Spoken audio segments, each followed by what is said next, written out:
Hey guys, what's going on? We're back. Once again, we're talking about the Halloween series. This is my Franchise Fest, which is a mini series in the middle of my Halloween 2012 watch list. And in this Franchise Fest, we've been talking about Halloween in little bits, kind of grouping some of it together. And I have forewarned you that there has been some times where I'd give some major spoilers, so these will contain spoilers. So that's just FYI for you guys that maybe haven't seen some of these Halloween movies. This series is intended to be a continuation, so it's kind of hard to talk about some of these movies without talking about how the previous movie ended. So as a whole, I've just decided I'm going to warn people of spoilers. So where we left off last time, we were talking about Halloween 3, which was unconnected in the Michael Myers side of the Halloween story. So this is actually going to be the sequel to Halloween 2, and it is Halloween 4, The Return of Michael Myers. Now, this movie, I remember when it came out in 1988, I was very excited. This was a really big deal when it came out. And the reason why is, at that time, it felt like it had been a long, long time since a Halloween sequel had come out. And it really kind of had. I mean, if you didn't look at Halloween 3 as a sequel to this, then it had been quite a while. Now, the events of Halloween 2 took place the same night as Halloween 1 in the Haddonfield universe. So as far as they're concerned, everything took place right around Halloween 1978. So when this returned in 1988, they were basically saying it's 10 years later and Michael Myers is returning. So this time what we have is we have a story that continues with Donald Pleasance as Dr. Loomis. We of course have Michael Myers. And instead of having Jamie Lee Curtis in there, what we find out is that something has happened to her in the years that have passed, and she's no longer alive. The story is that I think she's had a car accident, and she has left a daughter that has been orphaned by the accident.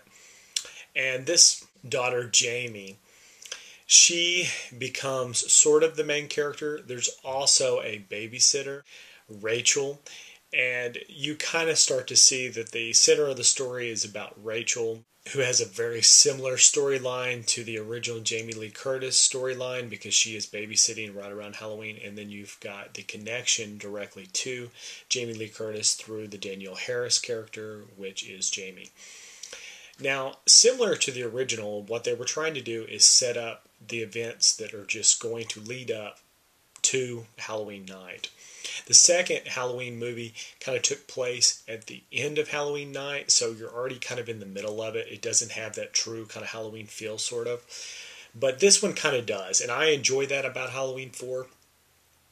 I would have preferred to have Jamie Lee Curtis come back, but as a movie that's a sequel, I think Danielle Harris does really well as a child actor, and I don't mind Ellie Cornell. I think that they do fine. Now, the thing that I will point out that in this, it seems like the Donald Pleasance character is great, Dr. Loomis, as always. I like the continuation he provides, but they write him a little differently in this, and it's more apparent in the next sequel. But his continuation there is actually what sets the tone that makes this feel like a true sequel to the Halloween franchise. Now, the events that are taking place in this movie feels so much like a Halloween 1 that the only thing you can really say that's definitely different is the people have this sense of memory. And it's that they want to forget what happened in Halloween 1 and 2, and once it starts to take place again, there's this sense of dread. And that's kind of an underlying tone that continues through a lot of these sequels after Halloween 2. And that's this idea that the town that wants to forget.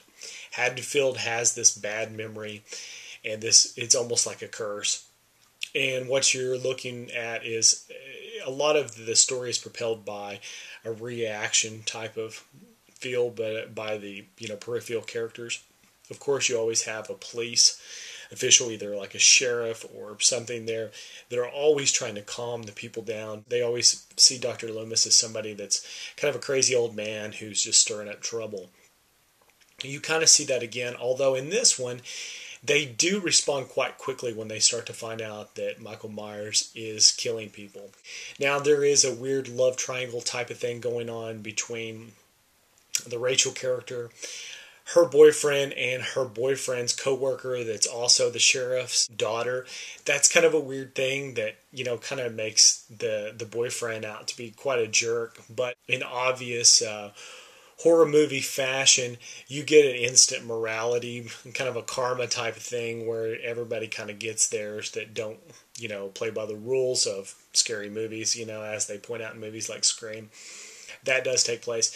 Now, what I do like about this one is the ending of it ends in a weird way that tried to kind of reverse the formula of the first movie.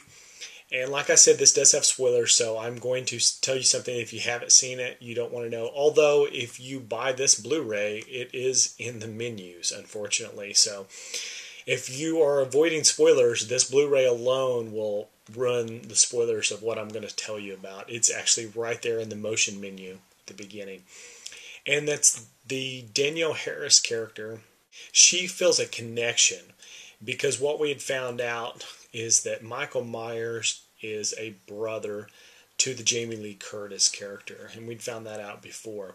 And when those two are brother and sister, of course, then this daughter to Jamie Lee Curtis is the niece.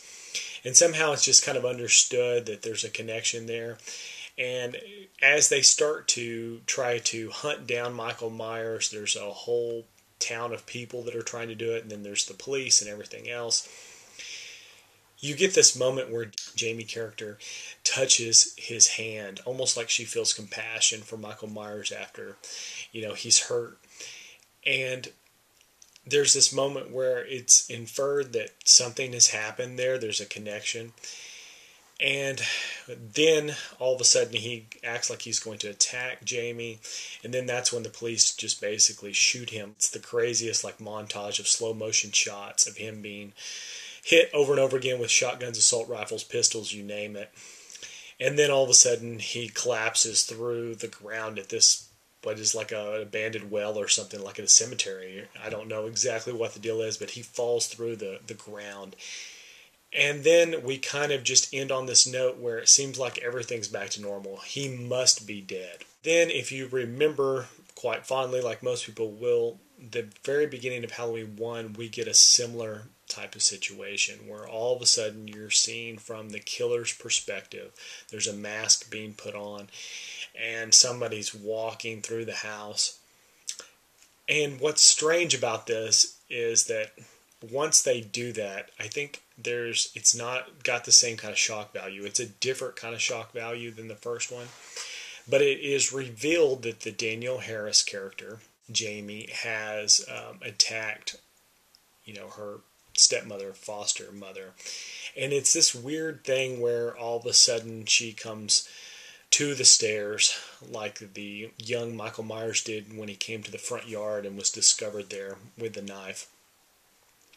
All of a sudden, the Jamie character is standing there with blood and everything, and there's this reaction by Dr. Loomis, like all of a sudden the Jamie, this little girl that's like 7, 8 years old, whatever she must be, is now the embodiment of evil, and he immediately draws his gun, is going to shoot this child. It's kind of strangely forced. You almost feel like that would be an overreaction. I mean, I understand Dr. Loomis has been through a lot, but it kind of seems strange that he's now not the voice of reason.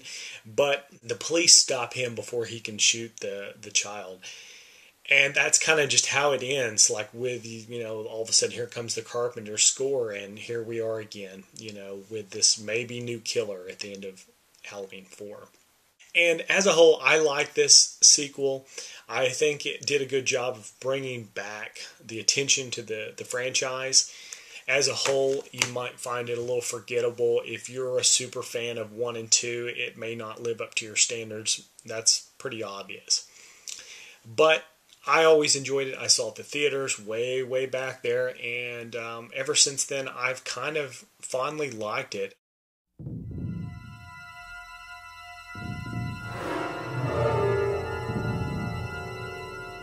Now, the next movie they did was a follow-up almost immediately. Seems a little rushed, in my opinion, and that's Halloween 5. You almost feel like they knew they had a hit with Halloween 4. It made some money, and now they're out to, just kind of cash in, is what it felt like to me. But Danielle Harris returns once again, and she isn't the killer. We had just seen that she was going to be the killer, possibly. Well, now we see that what had happened is she has made this connection with Michael Myers, but she is now mentally affected, I guess would be the way to say it. Everything that happened, she is now in a mental hospital and she's being cared for. She's lost the ability to speak, which to me is very strange. It works okay for this, but I think it was kind of an odd choice. But Danielle Harris is here. The actress that played Rachel returns, and you start to see that, if you've got those two, you've got Donald Pleasance, this will probably be okay. Everything's going to feel as good as, Halloween 4. And oddly enough, they kill off the Rachel character really fast, which gives it this weird dynamic like, what's the point of having her survive everything on Halloween 4 where now she's just a throwaway character in Halloween 5. And that seems okay, except for once she is killed off, it's almost like she never lived. Because as strong of a connection there is between Rachel and Jamie, Jamie seems okay to attach herself to the next girl that's kind of like the friend of Rachel that also works at this home, and her name is Tina. And it's almost like, Tina just completely replaces Rachel as who would it be, like the friend for Jamie. This, child that's in need that has all these problems and everything. She is perfectly okay not really knowing anything happened to Rachel. And the movie just kind of moves on really quickly without even a footnote hardly of Rachel's death. Now, a lot of that's owed to the point that a lot of these movies, they don't actually discover the deaths of people quite often for a while. But in this case, with everything that's going on, you think they'd be a little bit more inquisitive about, somebody that's not around. This one has kind of a cheesy setup in that at the end what we saw was Michael Myers, and he had been shot a bunch of times. Well, he gets healed up by being discovered. And after he fell down through the ground into that well or whatever, he was able to crawl himself into like a river, and he basically floated down the river until he was able to find help. The man that helps him has no idea who he is, just kind of nurses him back to health without question. And obviously, I guess this guy doesn't live near civilization or whatever because nobody contacts the police. He's unaware of all the murders. But as soon as Michael Myers actually is healed up enough to return to the mantle of, knife and mask, he dispatches of this guy that helped him and just moves on. And that's where we see that the Jamie character starts having these visions. Now she's aware that Michael Myers is killing again. Things are happening. And Dr. Loomis returns. He's had a close watchful eye on the Jamie character because, of course, as much as anybody, he realized he saw something very dangerous in Jamie at the end of number 4. Well, in this one, he must understand the connection between Michael Myers and Jamie quite quickly because he starts to use Jamie as a way to find Michael Myers, where he's at. As soon as she starts having a vision about something, he's the first one to start, questioning Jamie. Who's in danger? Where's Michael at? Tell me. And it's almost like you feel like he's using Jamie in a way. It doesn't feel very fitting for the Dr. Loomis character, but it works out okay. And as a whole, it's not horrible, although I think I would agree with most people saying that it might be one of the weakest sequels that there is out there. A lot of people put this at the bottom of their list. But the way this ends versus a lot of the other ones, and what's very strange is you get this weird dynamic where they finally catch Michael Myers.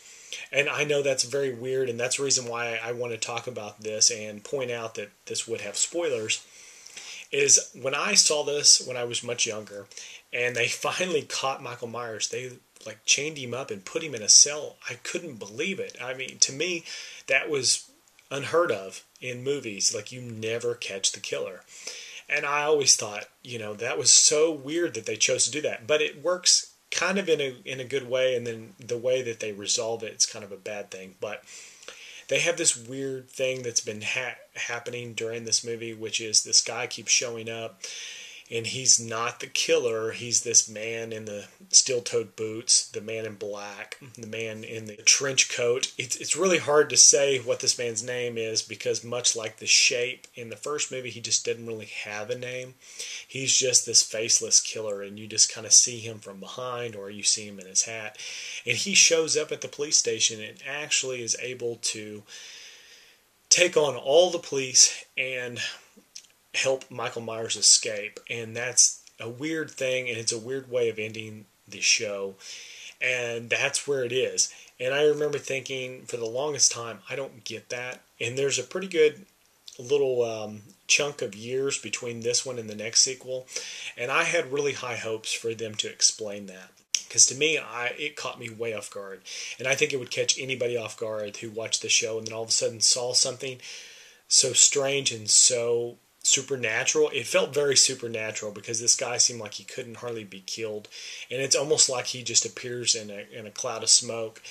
I don't know if they knew exactly where they were going with that character when they made this, because it doesn't really pan out the exact same way in the next movie.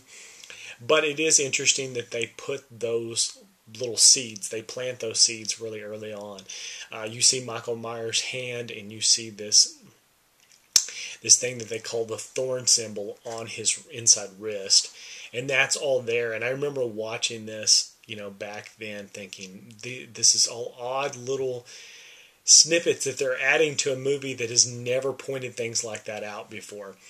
This franchise has made itself, famous off of all these things that have nothing to do with that. What is this new information that they're supplying to this? And I think in the end, it had a good direction it was wanting to go to, although I think it was going to deconstruct a lot of the storyline that we didn't want to know. The mystery is part of what makes the Halloween series so great. But that's Halloween 5. We end with Michael Myers escaping after being captured. So now, all of a sudden, there's this new backstory we're unaware of, this connection that Michael Myers has with the Man in Black, or what they call the Steel-Toed Boot Man, or something along those lines. There's several nicknames for him. Go ahead and leave it at that. I will see you guys again tomorrow, and we will talk about the infamous Halloween 6. Not necessarily the best sequel out there, but it has a very large notoriety because of a couple of things. So I will leave it at that, and I will see you guys again tomorrow. All right.